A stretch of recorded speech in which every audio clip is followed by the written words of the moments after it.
Mr. Denota. Gari ya cuta ɗan yarbawa. Wai mulkin Buhari muke ko mulkin Tinubu ne? Ba. Mulkin Tinubu ne. Allah. Habawa, ai gwara mulkin Buhari ma kan wannan mulkin nasu. Sai akwai matsala. Gwara ma Buhari. Ina tunanin da hannu za mu fara yi. To sata kuma ai dai matsala ɗaya. Za ka iya zuwa gaje ka tsallaka gidan mutum kuma sannan a maki gari ne matsalar. A dare da jeki. Salamu alaikum. Ina wuni baba? Ina gajiya? Ya mamanki? Ya babanki? Senu. Yawa. Da Allah a jiya jakan nan nake so in bayar saboda na sha kunin gyada ya bata min ciki wallahi fitsari nake ji to kuma inda zan je fitsarin bai kamata in je fitsari da jakar ba. Wannan ne jaka? Kai anya ko zan ba ku. Kai ina. Ai munan da kika ga mun nan mutumin kirki ne. Kwanan nan ba mu limamin masallacin juma'a.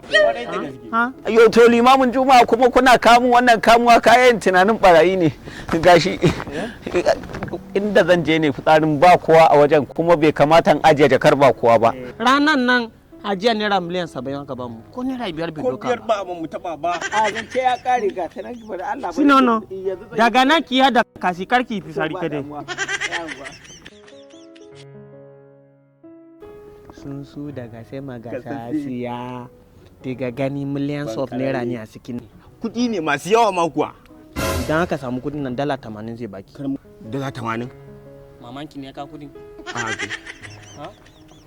Eto, kan mu zugi anan. Mu bari sai mun karasa can saboda ka san kudade ne masu kauri. Kongo mala Iliyasu. Wallahi da gaske. Haka ne. Kina da kokolwa zai giya. Agagai na dawo. Na dawo. To sai me idan kin dawo? Kudi jakata. Karfi ya sida ruya sun yi. Wajo! Ka gyala. Kin san wane ne a kasan nan? Kuje. To shikenan. Alhamdulillah Allah na gode ma.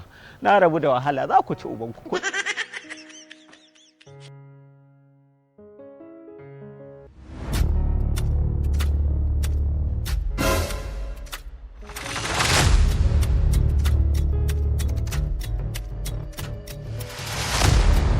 Ka ji ƙato.